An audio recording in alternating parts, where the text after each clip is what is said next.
The podcast you are about to listen to contains at least one of the following: strong language, disturbing topics, abusive opinions, generally things that aren't appropriate for little kids or overly sensitive people. So, if any of that stuff's going to get your nose out of joint, this is your chance to turn it off. Welcome to I Had to Say It, the podcast where I not only say the things I need to say, but the things I think you need to hear. And your feelings, they're not a factor. Hey everybody, welcome to another episode of I Had to Say It. So we're going to start out as we do. To Josh, Jake, B-Word, Iceman, Jason, Miss Aaron, Mike, Tabby, Javier, McShane, Fitz, and El Jefe. Thank you guys for your support. I appreciate it very much. I appreciate you guys listening. You are one of the reasons I keep doing this. So, yeah, thank you. If you want to hear your name listed with these fine people, go to Patreon, go to Buy Me a Coffee, go to the website. There's all different ways to find ways to support the show. And while I'm at it, another special shout out to my buddies Grim and El Devlin. You guys keep keeping a smile on my face, keep playing video games with me, keeping me happy. You guys are awesome. So if you happen to be into streaming, check out El Devlin's Twitch channel. He streams Hunt Showdown. He streams other random games he plays. A cool kid. And I say kid, yes, he's a young fella. He's a youth. And probably one of the less irritating people under 25 I can think of. I guess that's my endorsement for him. Go check out the Twitch channel. So we've had another really interesting week that we're going to have to talk about because there was a whole bunch of dumb shit that happened, and I've got a whole bunch of thoughts. One of the first things I want to touch on is President Zelensky from Ukraine was over here to beg for more money, and basically after his public relations people is threatening American journalists for not reporting the party line that the war is growing swimmingly, and you know, all the bullshit that they were trying to push on, like Ukraine was going to easily turn Russia back, which now they're conscripting, you know, women and children. And basically, yeah, it's not a winning cause. It doesn't matter how much money we throw at it. They're not going to fucking win. And as one who's more like we should be trying to come to some sort of peace terms instead of financing a war so more people fucking die pointlessly, yeah, I don't think it's a good thing. But anyway, so Zelensky comes over here, stands in front of Congress. You know, we need more money. We need more money. You have to give us money. And a ton of these parasites are still like, oh, don't worry, we're going to honor our commitment. We're going to make sure we are not done funding your struggles. And here's the thing: these assholes are that out of touch that they don't seem to realize the popular sentiment in America is we're tired of paying for this shit. Particularly when we have enough problems of our own here at home that are not being addressed, like the border crisis and the massive inflation and all kinds of other problems that we're going to touch on before this is over. But anyway, back to Zelensky. So then Zelensky goes from D.C. up to Canada to be a guest at Parliament again to whine and beg and plead for more money because they can't get enough. And in their interest to try and stump up some nationalism or patriotism or whatever it is they thought they were going to accomplish, Canada trots out a World War II vet who was bravely fighting the Russians, 60, 70 years ago, because that's what we need is a Ukrainian who's been struggling against the Russians in the past, just showing what bad, awful people the Russians were. There's a little problem with that, though. You know who was fighting the Russians during World War II? If you're listening to me, I'm sure you probably do, but it wasn't the good guys. Yeah, the Nazis were the ones fighting Russia. Russia was one of our allies during World War II. They took massive amounts of casualties trying to stem the flow of Nazi Germany, and furthermore, striking into the heart of German territories to try and combat the fucking Nazis. And the Canadian Parliament gave this man a standing ovation. Justin Trudeau gave this man a standing ovation and honored him. They honored an actual Nazi. Now, I can't even honestly at this point say I'm surprised by this fact. I don't think they would deliberately do that intentionally, but it's really hard for me to believe they did it unknowingly, with the possible caveat that remembering the past isn't real popular these days. Actually, looking at history and knowing where you're coming from doesn't really work. And this also presents a prime example of how You cannot judge the events of the past through a filter of current statuses, standards, or beliefs because they don't fucking line up. You can't say, well, Russia's the bad guy now, so somebody that was fighting the Russians 50, 60, 70 years ago, they were the good guys. Because realistically, that presents all kinds of problems going back to the 40s, going back to the 80s. The people that were fighting the Russians back then, not necessarily the good guys either. Like, say, the Taliban. Yeah, they were fighting the Russians at one point, too, because Afghanistan was occupied Soviet territory. And they didn't want them there. And you know what? The CIA went out and trained them and armed them. And as soon as the Russians were gone and the Americans started getting a foothold in the territory, they became our enemies. And people forget those things. People forget, they were the good guys when they were fighting the fucking Russians, but as soon as they came after us, they became the bad guys. Because people don't look at things objectively. They look at them through the lens of however they feel like looking at things at the fucking moment. And it's a deficiency in our society. It really is. I mean, if you can't critically analyze things, maybe you just need to sit the fuck down and let the grown-ups do the thinking for you. But not these grown-ups, because these grown-ups brought a Nazi in and gave him a standing ovation. Which, in a footnote, did absolutely nothing for all the accusations floating around about how the fact that the Ukrainians have actual Nazi and neo-Nazi divisions in their military that are out there fighting right now.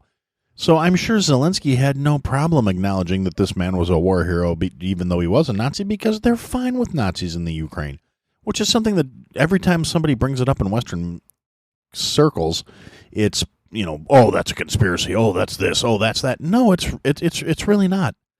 It's not a conspiracy. There's proof. Just because it doesn't fit with the narrative you're trying to spin so you can continue whatever angle you're doing on it, whatever war-hawking money embezzling bullshit that you think justifies this.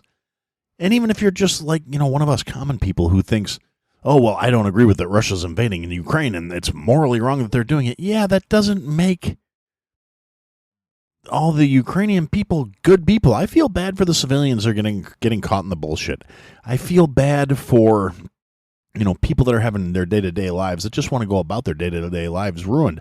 I feel bad for the people that are dying through no fault of their own. Howsoever, my sympathy is extremely tempered because those people are just as guilty as we are of being complacent and allowing shitty people to get into positions to create these problems in the first place.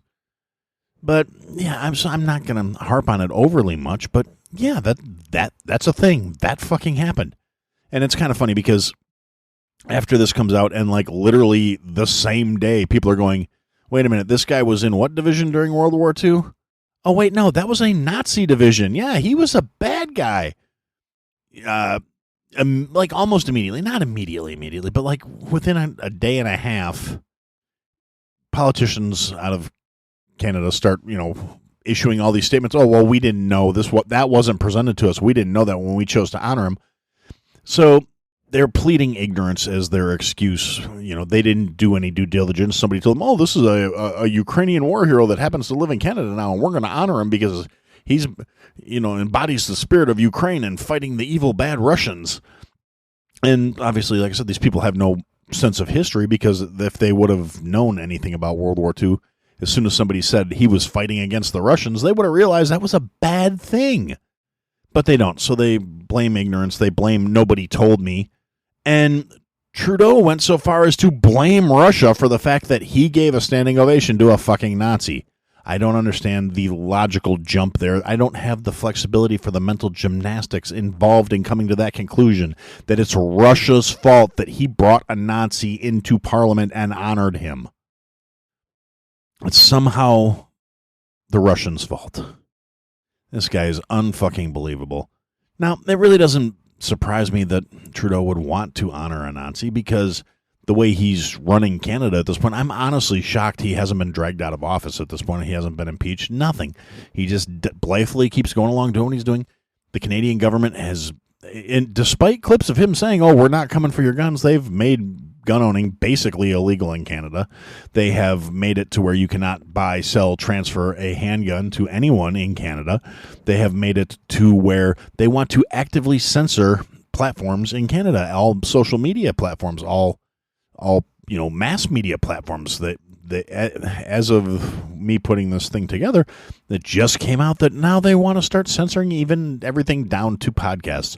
They want every podcast platform to register with the government of Canada to provide a proper disinformation controls.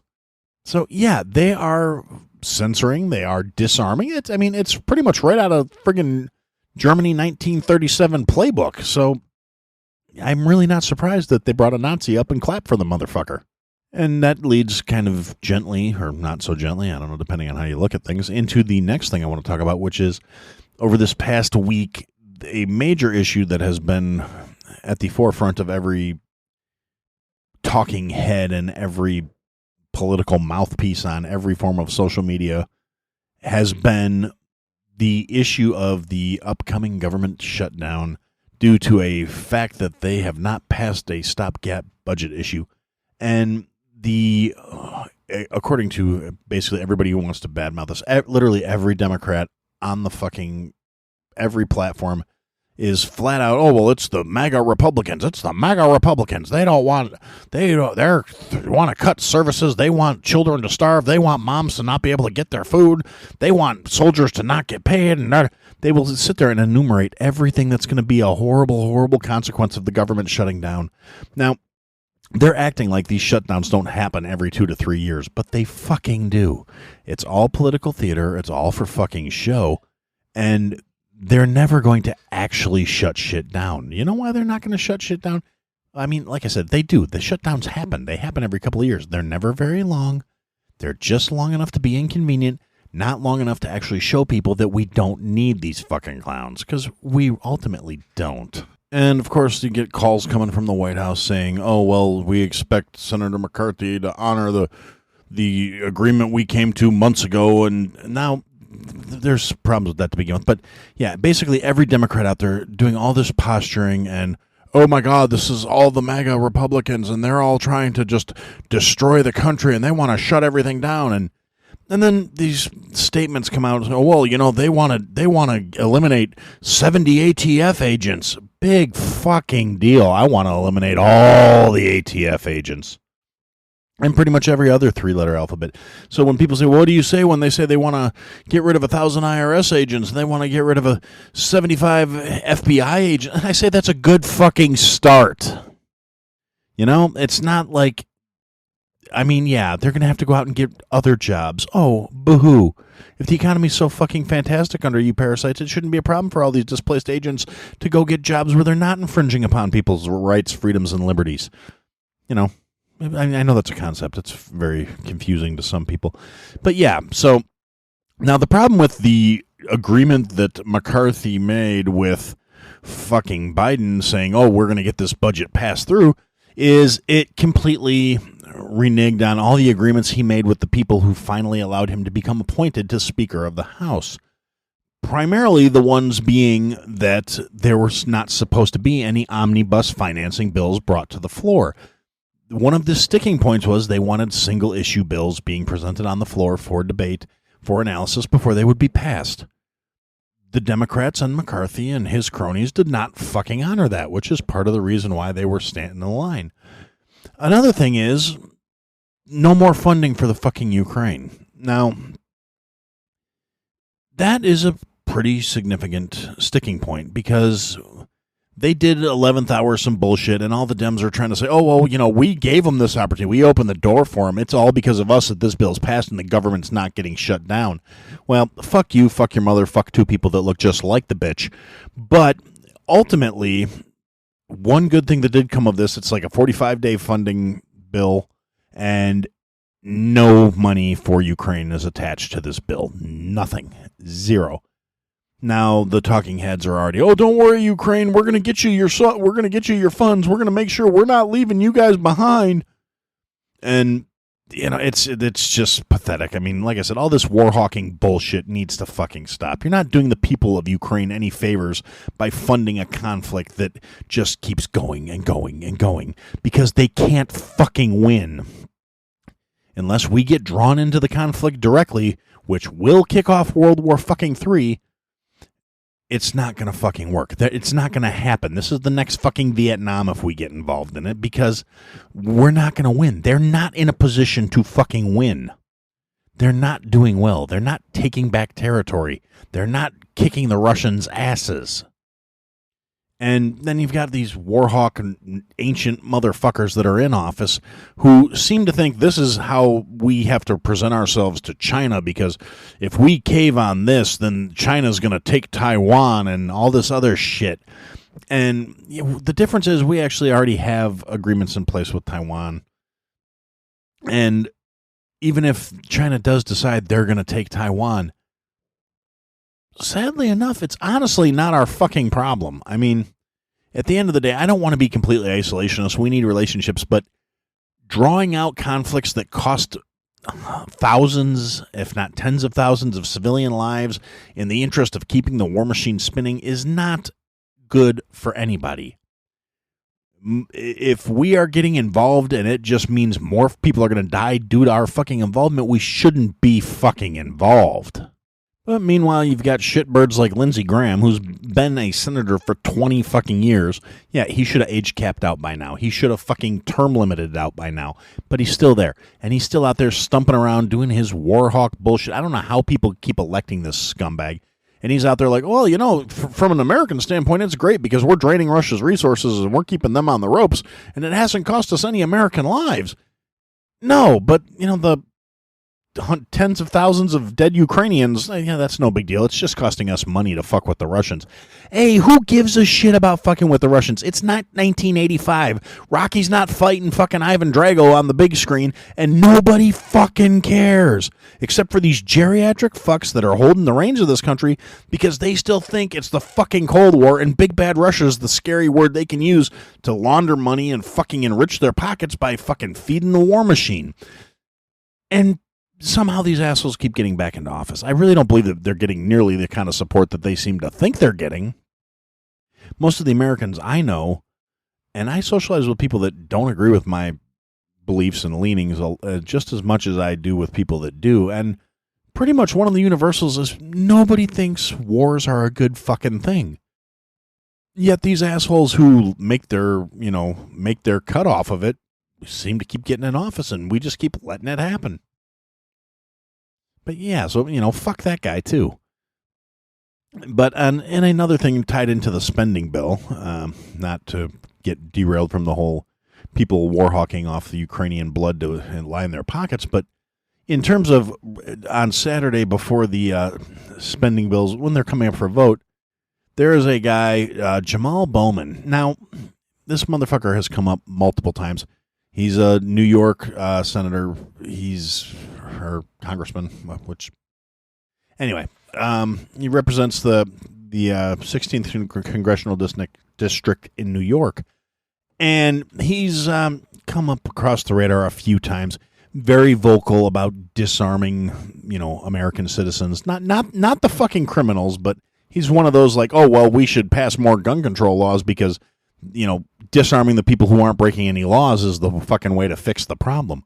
Now, and this fucking sack of shit, he's one of those people. He's come up. There's been multiple video clips of him over his time in office where, and he got elected in 2021. He was a Biden era election person, which fits because he not only he got elected as a Democrat, but his other political affiliations, he's associated with the Democratic Socialists of America and the Working Families Party, both of which are fucking communist organizations. Which it's not like, oh, commie's bad because I just got done talking about the 1980s mentality of the great evil of the Soviet Union. But it's not that I think commies are bad because of Russia. I think commies are bad because communism is fucking unrealistic, doesn't work, and all it does is enhance the people who don't want to do shit at the expense of people who do. So fuck this guy. Fuck everybody who likes him. Fuck anybody who voted for him. Fuck his parents for raising him. Fuck his grandparents for fucking and making his parents in the first place.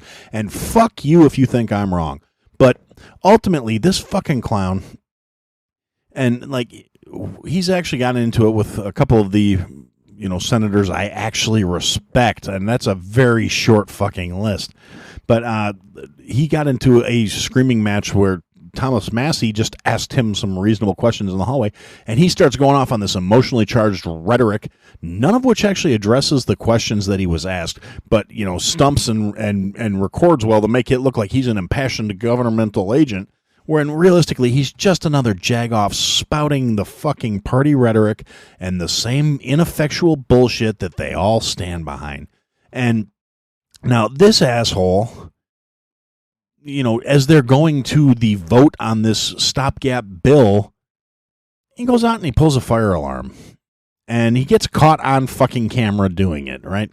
This footage comes out almost immediately that this fucking schmuck goes out and pulls the fire alarm, which in itself is a fucking misdemeanor if you don't know that. If you falsely report a fire, which is what you're doing by pulling a goddamn fire alarm, that's a misdemeanor. It's a ticket. It's a problem. Now, the context of him doing it in the halls of Congress makes it technically a felony because it makes it interfering with the legal proceeding or the congressional proceedings of office, or of, I forget the exact phrasing on it. I should have this written down. My bad. But yeah, no, it's the same shit that a lot of the January 6th individuals are being charged with, because they're saying that these people interfered with Congress performing its duties in the course of the day by interrupting the session of Congress. Now, he did this, and his excuse is, well, I thought pulling that lever would open the door because I was rushing to get to the vote. In what fucking world does pulling a fire alarm open a door? Fire alarm, big box that says fire in big white letters on it with a handle that's pulled down in case of fire. It's literally printed on the fucking switch. In what world does a 47 fucking year old man not understand what a fire alarm is? And he released a statement Sunday morning saying, oh my God, it was a mistake. It was an accident. I thought I would pull the switch and the door would open so I could get to the Congress to vote. Now, this is, it's a blatant lie, obviously. Like I said, the motherfucker's 47 years old. You tell me he never knew what a goddamn fire alarm was? He was so confused. What is he, fucking related to Biden? He's that goddamn confused that the big red, black, and white switch on the fucking wall looked like a door opener to him? No, it's an excuse. It's a fucking lie. And if it's not a lie, he's dumber than anybody else I can think of off the top of my head. And if it is a lie, that means he thinks we're that fucking stupid that we're going to go, oh, well, it was an accident. He made a boo-boo. We should feel it's okay. We'll let it slide. He's got a lot going on, I'm sure. No, this fucking prick did something juvenile to try and delay the vote on a fucking bill. And he was doing it, I'm sure, to try and make the cutoff line pass without anything being resolved, so they could point to the Republicans and go, oh, look, they didn't do nothing. More stupid-ass political theater. And worst of all, poorly thought out and shit execution, because this dumb motherfucker did something stupid, did something juvenile, did something technically illegal, got caught on tape doing it. Realistically, they should be pressing charges against this prick. He should be removed from office, and he should be doing as much time as anybody that was held on January 6th accusations of the same charge.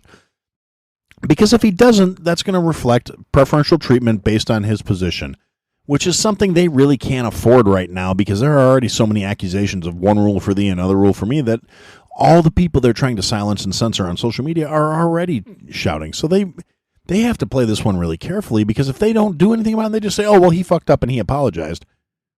Where's that energy for everybody that's still sitting in jail waiting to find out what their futures are going to be? The American citizens who didn't really do anything wrong either, other than take an unguided tour of the fucking Capitol building, which has happened multiple times by Democrats since Speaker McCarthy took control as the Speaker of the House. But none of those pricks are languishing in jail. They've all just been protesting because they're there to make their voices heard, not that they're there to, oh, wait, yeah, they're doing the exact same fucking thing. Occupying spaces they don't have any legal right to be in because they have something they want acknowledged. Sometimes people have a story to tell. It could be a story of triumph or a story of sorrow. However, it's their story. It's important to keep their story authentic, in their own words, and delivered in a delicate way. That's where Unfiltered Discussions podcast comes in. I'm Brian Howard. I talk with my guests about tough subjects and pivotal moments. I'd love for you to hear their stories. Subscribe to Unfiltered Discussions on your favorite podcast platform. Let's ensure their stories are heard.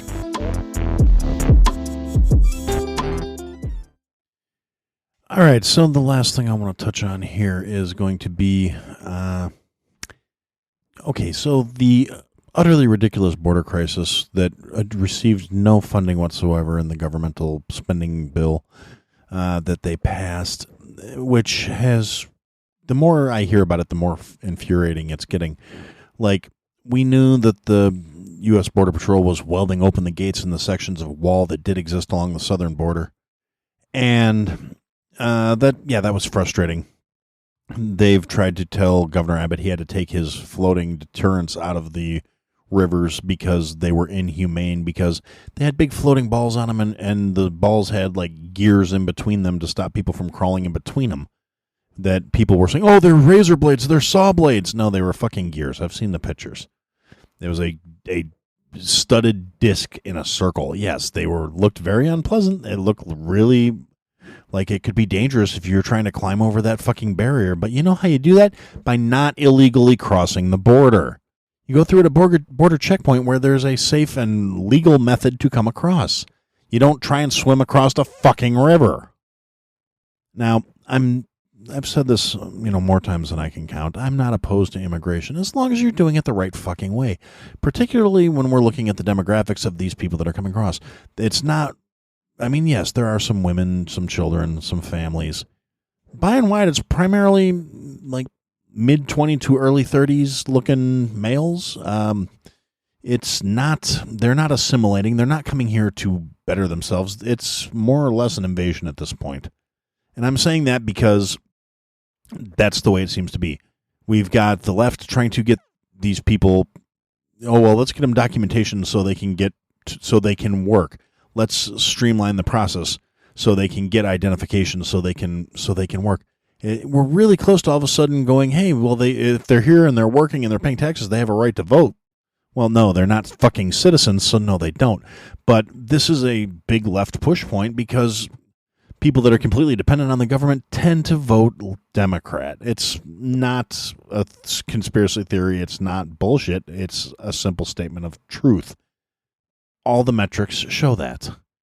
Now, when you see video footage of U.S. Border Patrol agents cutting the barbed wire and holding it open to allow groups of people through and giving them fist bumps on their way in, it really makes you wonder what the fucking priority there is. It's definitely not secured U.S. borders. It's flooding the country with all these people. Without trying to say there's something too nefarious in it, there's still nothing good about it. If you want to see evidence of that, all you have to do is look at the results where all these quote-unquote sanctuary cities and open border states are now having to deal with what the southern border states have been dealing with for fucking decades at this point.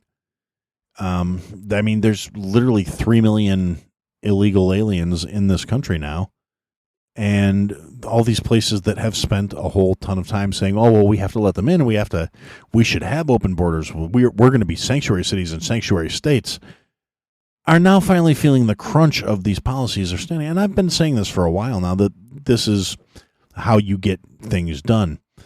And in something that seems to kind of be validating this, I hate to see broke motherfuckers being used as, basically chess pieces in a political back and forth dog and pony show.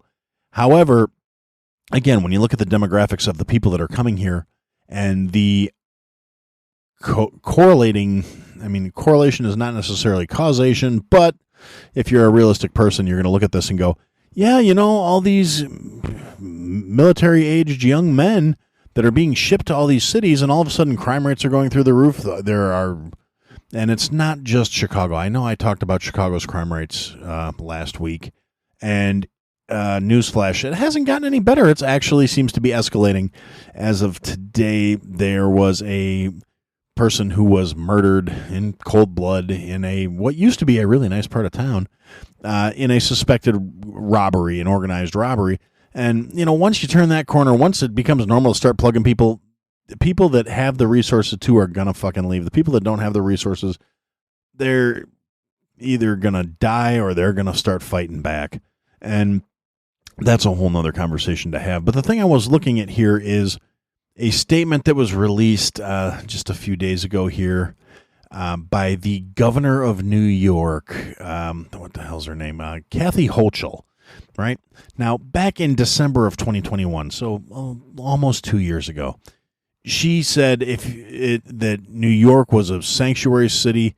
We are here to welcome immigrants with open arms. She misquoted the message from the Statue of Liberty and used that to validate the city's sanctuary status. Now, you fast forward a year and some change, and she's completely changed her fucking tune. She's completely backpedaling on everything she said initially about how it is our duty to welcome these people here and how New York will always be a sanctuary city and will always be a sanctuary state. And came right out and said in a press conference, if you're leaving your country, go somewhere else. We have to get the word out to these people that if you come to New York, you're not going to have a hotel room. We don't have a capacity. We have to send this message properly. The smart thing is to apply for asylum before you leave your country, which is what everybody that's been opposed to this situation has been saying for years. It's not that people are I mean, don't get me wrong. There are some fucking yee cousin fucking motherfuckers out there that are completely opposed to immigration. Like, let's keep all them foreigners where the hell they belong. No, and if you're one of those people, if you're listening to me, hopefully you're going to come around, or else, you're going to fuck right off. But ultimately, no, what most of us have been saying through the gate and from the jump is if you're going to come here, do it the right fucking way. Do it in a way that is legal and gets the process done properly and provides screening so we don't have random ass fucking hooligan gangs coming in, moving to some city all in a group and then just reforming their fucking criminal issues and taking them out on a bunch of people that aren't prepared for it because it's a bunch of bleeding heart motherfuckers that don't have any fucking natural self-preservation instincts, because if they did, they wouldn't be endorsing this kind of policy in the first fucking place. But yeah, so the governor of New York is now saying, don't come here. We ain't got the room. We don't have the resources. We don't have the capacity. Do it the legal way. Apply for asylum before you get here. Don't get here and then expect us to coddle you until things are done properly. Go through the correct channels.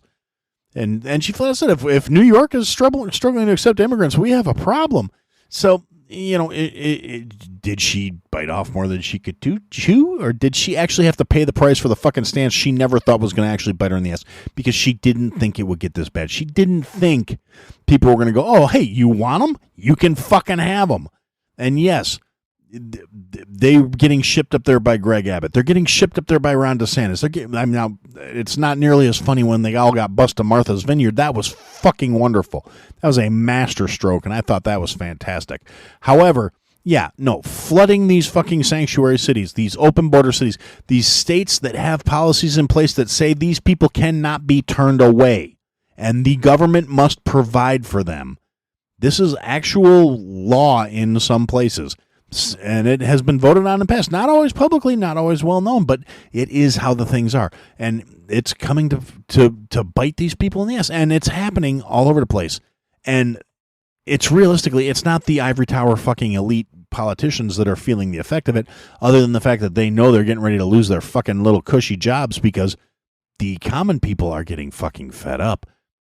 If you look at like the city of Chicago, in multiple wards in Chicago, you've seen alderman meetings and different.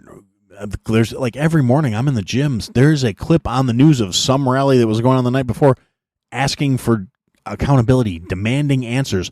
There are literally little old grandmas at this point saying, why can't we close our city off? Why can't we turn them buses around? Why do we have to let them come here and start tearing up our city and destroying our fucking neighborhoods?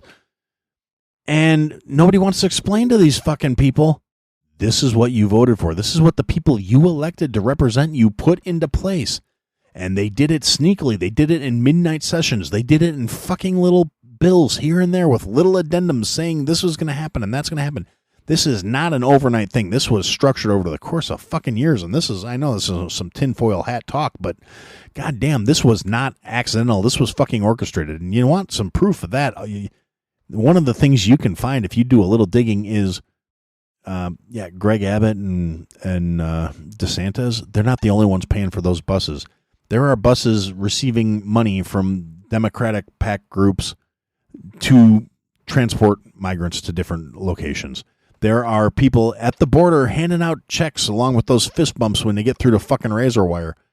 They are getting resources. They have, pre-programmed cell phones with numbers and locations. They have guys crossing the border saying they know where they're going.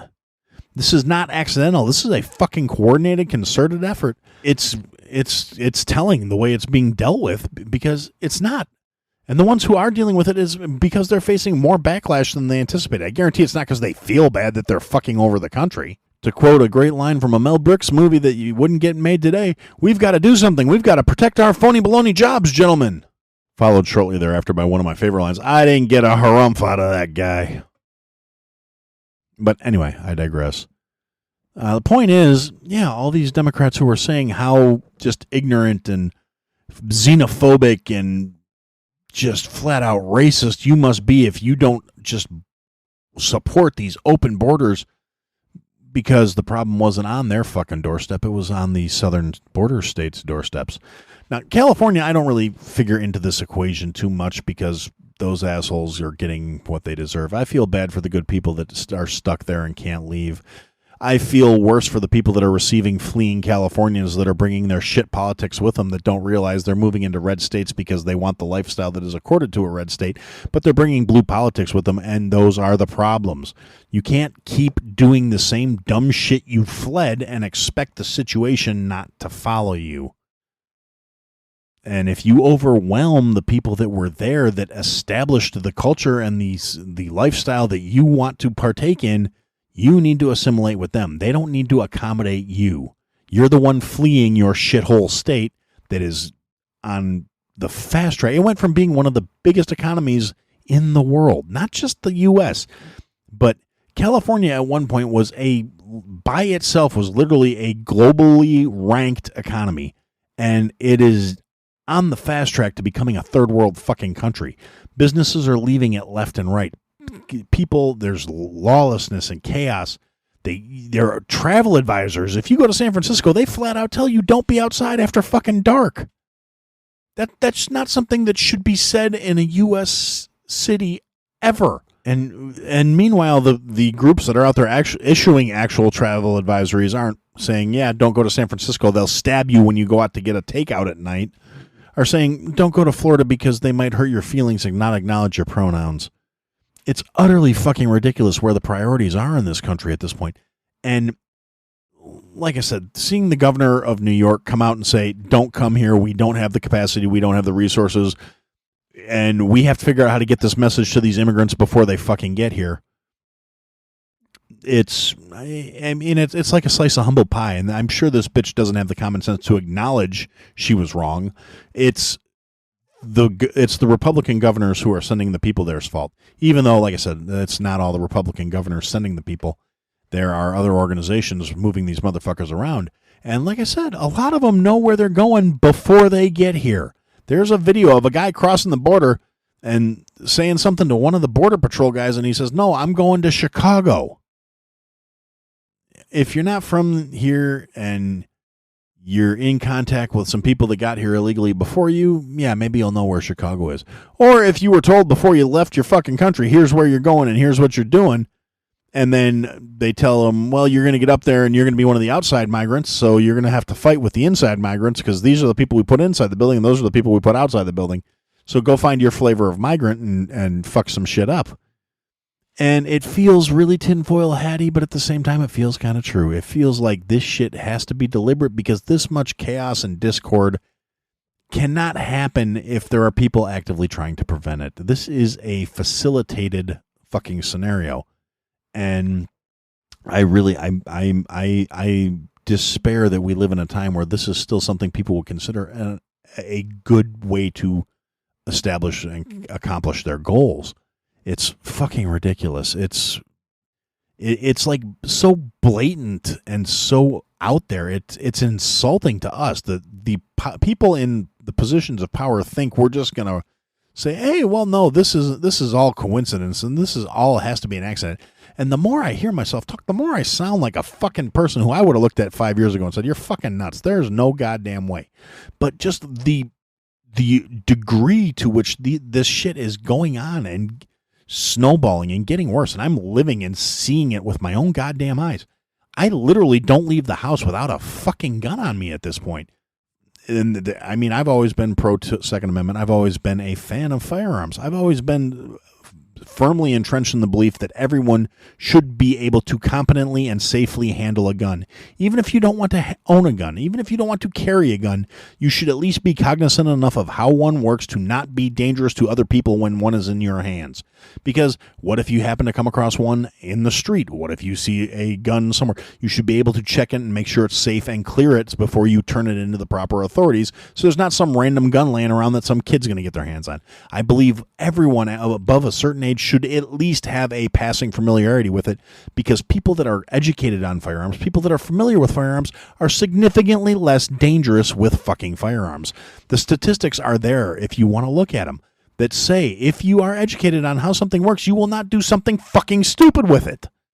But on the other hand, those statistics don't push the narrative, so you're not going to find them without actually fucking digging for them.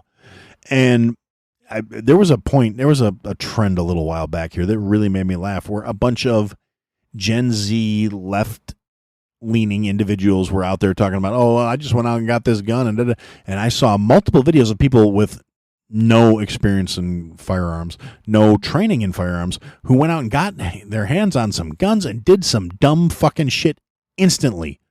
There was one of a story I remember, it came up a few years ago, of this extremely outspoken gun control advocate, anti-gun control person, who went out and bought a gun trying to prove a point that it was so easy to go out and get firearms. It wasn't as easy as she thought, and she was like, oh, well, I'm going to go learn how to use this, and da-da-da-da-da.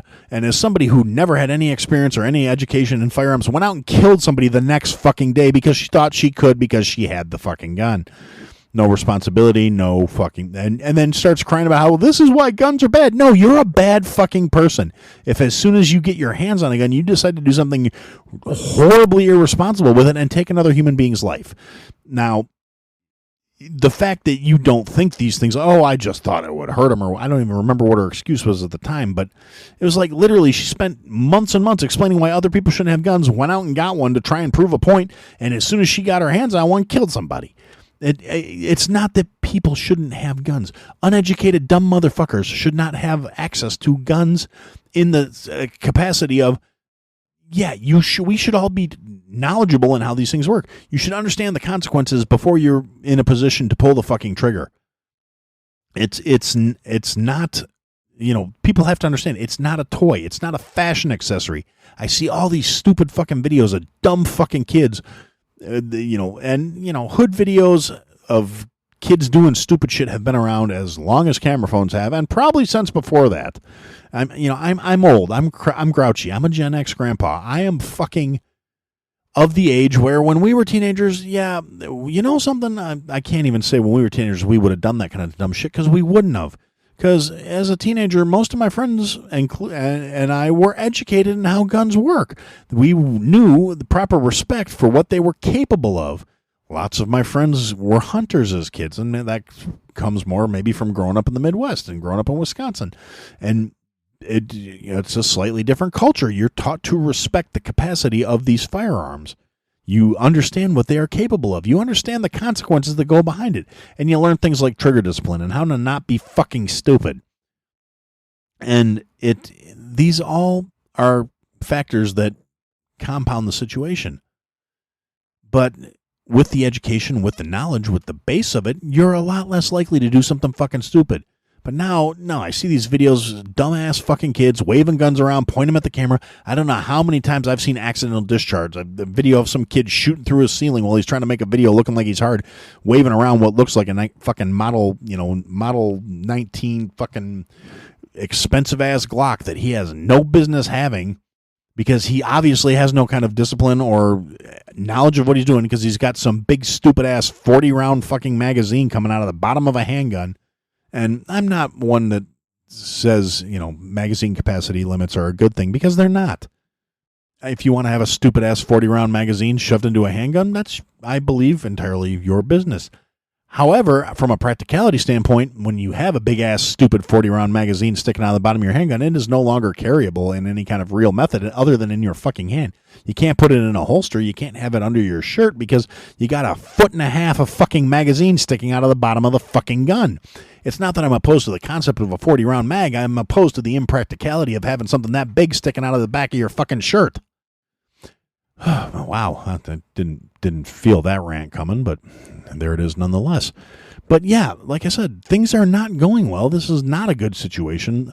I get daily updates from a couple of different services now about crime in Chicago, because if you go based off of mainstream media, yeah, things look pretty grim in a lot of ways, because they've started reporting about these groups of organizations that are organizing strings of robberies, strings of strong arm robberies, strings of car thefts.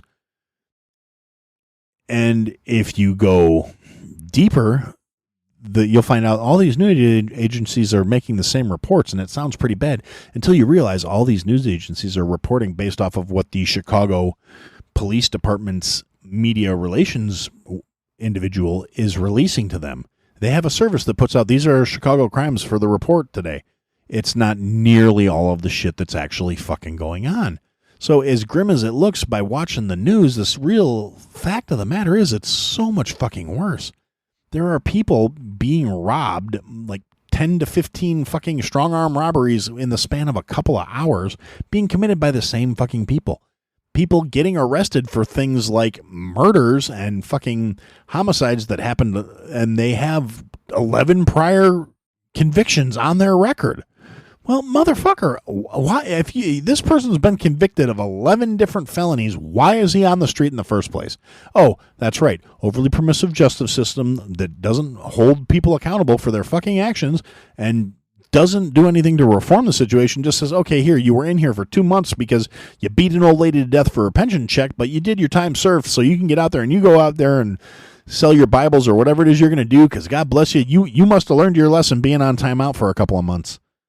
And it's utterly fucking ridiculous. But at the same time, and those bitching issues may be very Chicago specific, because yes, they are. These are the things that are an immediate threat to my life. These are the reasons I carry a fucking gun. Because I'm not going to be that guy where some assholes, 3 assholes in a fucking van are going to pile out of it and hit me in the fucking head and take my wallet and steal my car and possibly kill me, because yes, it's gotten to that point. They're starting to kill people in the course of robberies. A van pulls up on me and 3 guys jump out. 2 guys are going in a fucking hole. Minimum. And they're either going to flee after that or they're going to kill me back. But I'm not going to be the one that's just going to give them my wallet and then get killed any fucking way. And it is. The fact that this is a fact of something I've had to consider in my day-to-day life at this point fucking breaks my heart. Humanity was not supposed to be at this point by now. We were supposed to be going forward, not fucking backwards. We weren't supposed to be having to deal with barbarians at the fucking gate in 2023. We were supposed to have flying cars and be fucking getting ready to move to our condo on the fucking moon. But no, instead, we got this bullshit going on. And it's not just going on here. Over this week, we had another fucking riot in Philadelphia. And realistically, it's not even like it's any kind of significant riot. I'm sorry, it was a significant riot, but okay. So background on the case: there was a police officer, former police officer, who shot a guy named Eddie Irizarry. I'm terrible with names. Apologies to anybody that might be offended that I can't say the guy's name. I never met him, never got introduced. Anyway, this kid Eddie Irizarry. Yeah, so he's like 26, 27 years old. 27 years old. Sorry, I actually do have notes on this. I'm just not good at reading, apparently. Guy was 27 years old. He was in his car. He was shot by an officer. Now, I've seen video of the shoot. He was in his car, windows rolled up, got shot through the fucking window. Now, some of the debate was that somebody said gun, and and the cop just started shooting because he thought the guy was going for a gun. They did find a knife in the car, apparently, but you can't stab somebody through a rolled-up fucking window. It was a bad shoot. The cop had no business opening up on this fucking kid.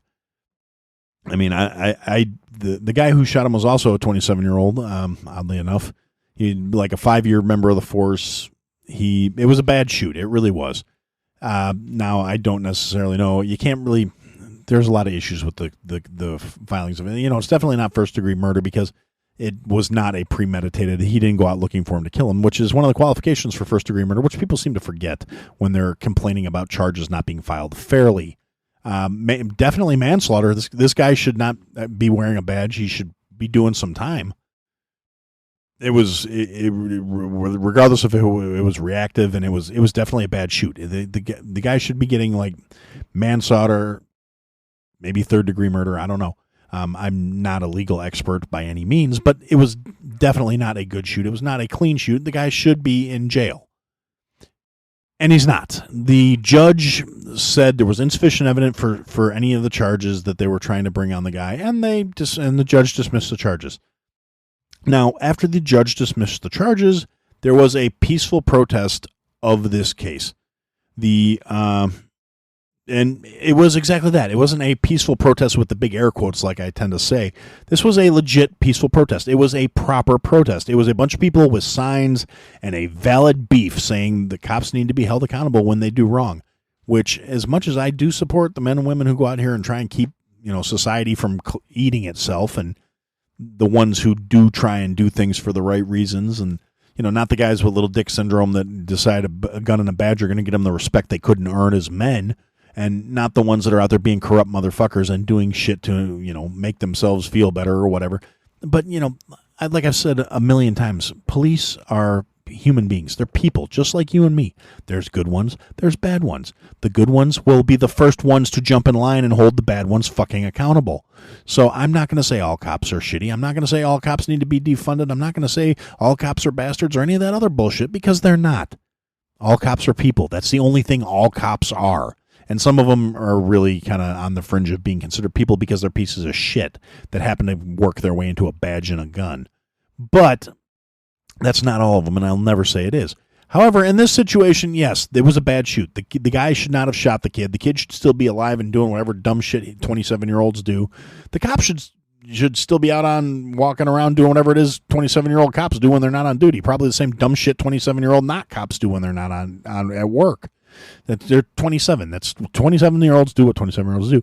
However, the guy did kill somebody, and it was not a good shoot based on everything I've seen. Like I said, again, by no means am I a legal expert, but you shot somebody through the window of the car, and that's, yeah. But anyway, so a bunch of people, they had a peaceful, we're not happy about this, we've got our signs, we're out here, and like when it started getting dark out, they went home. They got their point out, they made their point, they left. And then shortly thereafter, an entirely different group of motherfuckers show up, hoodies, ski masks, fucking, COVID masks, covering their faces, and proceeded to start going to town, robbing the Apple store, robbing Verizon, robbing a whole bunch of other shit that had nothing to do with feeling mad that this kid was dead. They were a bunch of opportunistic parasites who decided to fuck a city up because apparently that's what you do now. Anytime there's an excuse to be mad at either the government or white people, you go out and you start stealing shit because that's how you make a difference. That's how you fight an issue of whatever ism you have a problem with, is by stealing a bunch of fucking iPhones.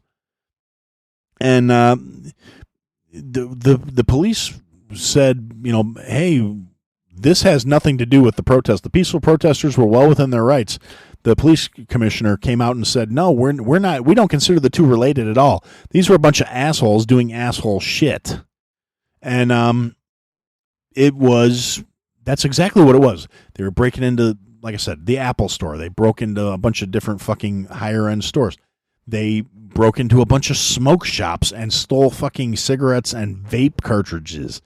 And then, in the crowning on the cake, the next day happens, and they proceeded to, break into and loot every fucking liquor store they came across.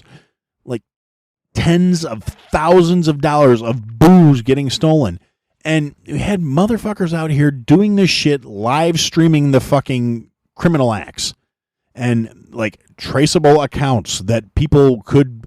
This one broad, I don't know what's her name, Meatball or some shit like this, stupid shit. She's listed as a BLM activist who live streamed herself and other people breaking into fucking liquor stores, and she got arrested, and she was bawling. Oh my God. I mean, to their credit, the Philly PD did not fuck around on this stuff, because there's plenty of videos of like the people breaking into the Apple store and getting whooped, getting thrown around, people getting cuffed.